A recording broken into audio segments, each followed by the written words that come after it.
AI에게 이혼 소장을 써달라고 해봤습니다. 그랬더니 AI가 이렇게 답변을 합니다. 이혼 소장은 법적 권리와 의무가 얽힌 매우 중요한 문서입니다. 제가 기본적인 표준 양식을 만들어 드릴 테니 이를 바탕으로 본인의 상황에 맞게 수정해 보세요. 단 구체적인 증거 관계나 복잡한 재산 문제가 있다면 반드시 법률 전문가, 변호사의 검토를 받으시는 것을 강력히 권장합니다. 이혼 소장. AI는 이혼 소장이라고 하고 있지만 그냥 소장이라고 서면에 적으시면 됩니다. 원고, 성명, 주소, 전화번호. 피고, 성명, 주소, 전화번호. 원고는 자신이고 피고는 배우자, 즉 법적 혼인의 남편이거나 부인이겠죠. 혼인관계 증명서에 나와 있는 상대방입니다. 너무 당연한 것이죠. 부부 슬하에 미성년 자녀가 있으면 이를 사건 본인이라고 하는데 여기서는 사건 본인이 빠져 있습니다.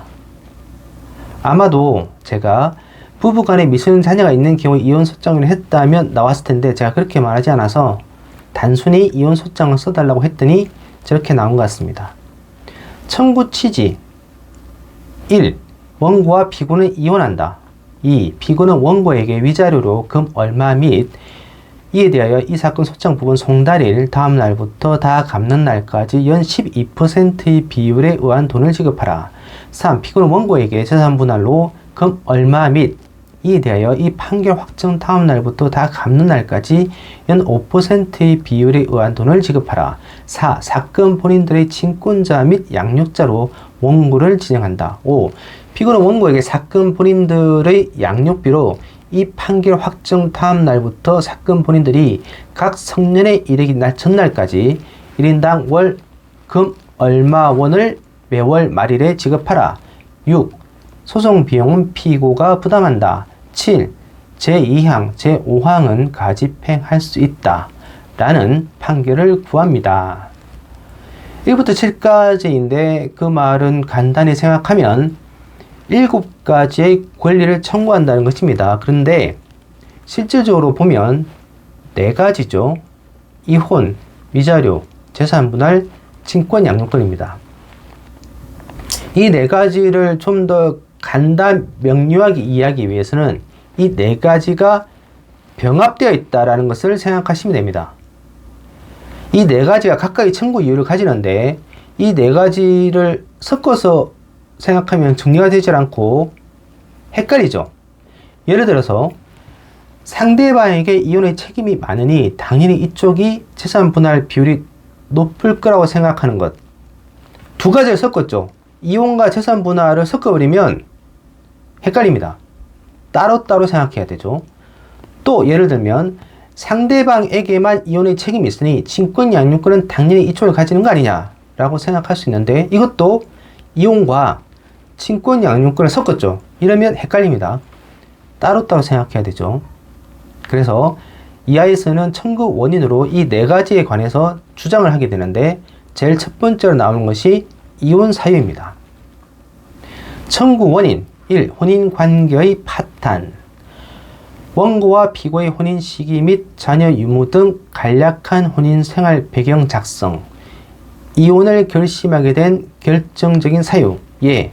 부정행위, 폭행, 고립, 경제적 갈등 등을 육하 원칙에 따라 기술.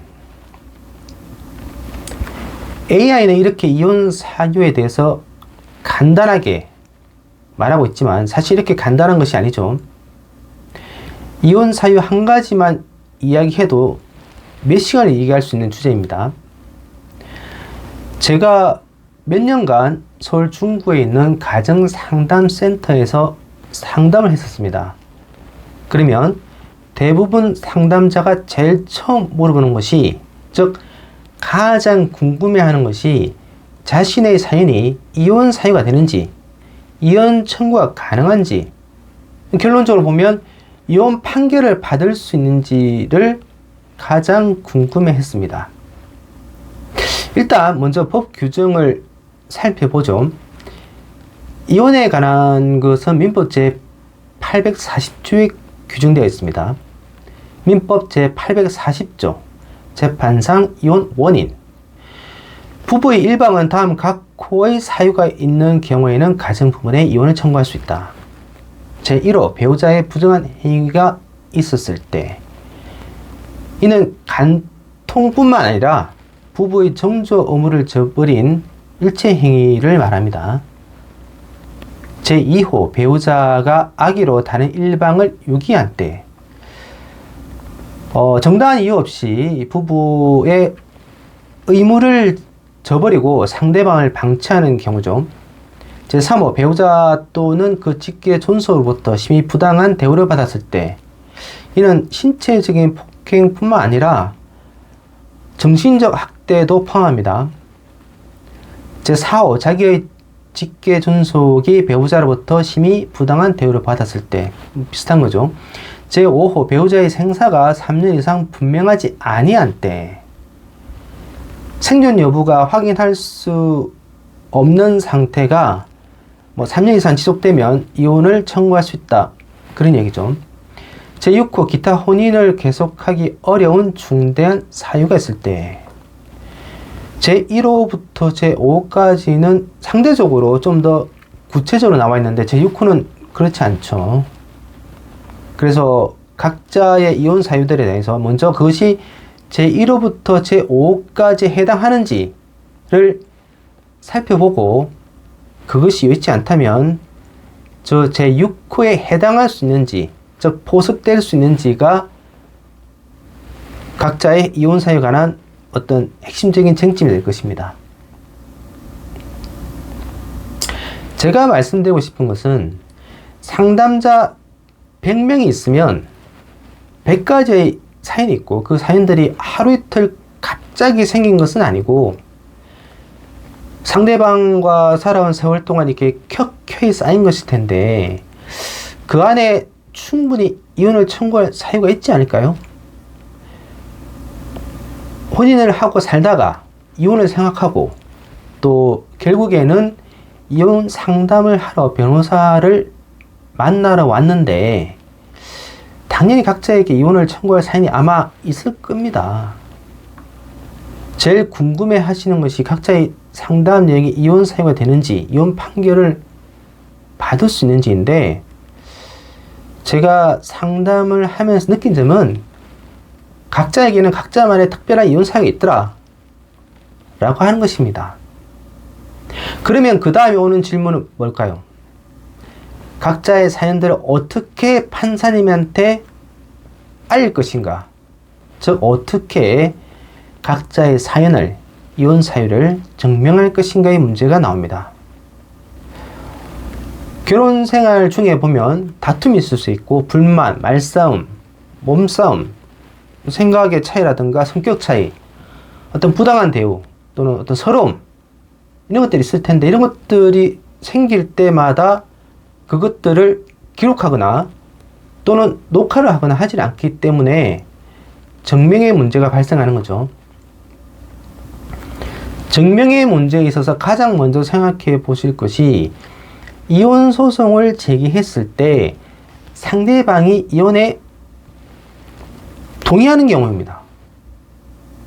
상담자 대부분이 혼자만 이혼에 대해 생각해보고 하러 오시는 경우가 많기 때문에 상대방의 의중을 전혀 모르는 경우가 많습니다. 이 이혼 소송에서 상대방이 이혼에 동의를 한다면 재판부도 이혼 자체는 인용하죠. 그래서 이혼 사유에 대한 주장 증명이 훨씬 더 자유롭게 되고 그 부담이 줄어듭니다. 그래서 상대방이 이혼을 동의한다면 좀 더 쉽게 이혼 소송을 진행해 나갈 수 있을 것입니다. 그러면 그 다음에는 나오는 것이, 상대방이 이혼에 동의하지 않는다면 어떻게 할 것인가 하는 문제가 발생하는 것이죠. 상대방이 이혼에 동의하지 않는데 우리는 이에 대한 어떤 증거랄까, 이런 것들이 부족할 때 어떻게 할 것인가 라는 거죠. 원고는 이혼 사유를 주장하고 이를 증명해야 할 것입니다. 제일 먼저 생각해 볼 수 있는 사실에 대한 증거 방법은, 가장 확실한 것이 서류나 영상입니다. 영상 녹화, CCTV, 음성 녹음, 전화통화 녹음, 사진이라든지 진단서, 카카오톡 또는 SNS에 업로드된 것들, 각서 등 여러 가지가 있을 수 있습니다. 이런 것들이 있으면 그대로 법원에 제출하시면 됩니다. 근데 아까 말씀드렸다시피 그런 것들이 있을 때마다 그런 것들을 일일이 뭐 기록한다거나 저장하거나 하지 않죠. 그래서 이런 것이 없을 땐 또 어떻게 할 것인가. 두 번째로 생각할 수 있는 증명 방법은 각자 이혼 사유들을 최대한 자세하게 구체적으로 그 디테일을 적어서 재판부에 제출하는 것입니다. 그럼 정리되나요? 제가 상담하시는 분들에게 하는 말이 있는데 판사님들이 다들 상당히 똑똑하신 분들입니다. 어려운 시험도 치렀고 특히나 이런 종류의 사건, 이혼 소송이라고 한다면 판사님들 하루에 20건이 넘는 이혼 사건을 다루십니다. 더 이상이 될 수 있죠. 저는 사실 그 더 이상이라고 생각하는데, 그래서 우리 쪽에서 진실된 사실을 얘기하면 판사님이 믿어주실 거다 라는 생각을 가지고 최대한 자세히 승유 없이 자신의 얘기를 하는 것이 좋은 방법이다, 이렇게 말씀을 드립니다.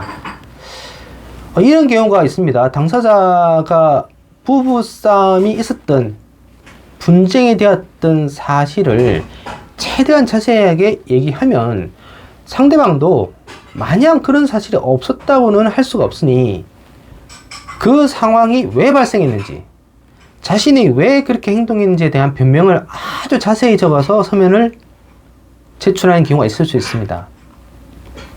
그러면 적어도 그 상황이 누구 잘못으로 발생했는지는 모르겠으나 어쨌든 부부간의 어떤 특정 싸움이나 분쟁 사건이 있었다는 그 자체는 당사자들이 다툼 없는 사실이 될 수 있는 거죠. 그 다음에 사실에 대한 증명 방법으로 가사조사라든지 증인 진술이나 재판 기간 중의 당사자의 태도 등을 말씀드릴 수 있는데, 영상이 좀 길어지는 관계로 이는 다른 영상으로 한번 말씀드리겠습니다. 그래서 다른 영상으로 위에 말씀드린 사실에 대한 증명과 재산분할 위자료 그리고 친권 양육권에 대해서 한번 말씀을 드리도록 하겠습니다. 관련해서 상담을 원하시는 분은 아래 나와 있는 제 아이디나 전화번호 또는 이메일로 연락을 주시면 최대한 상세히 최선을 다해서 상담을 해드리도록 하겠습니다. 정형준 변호사였습니다.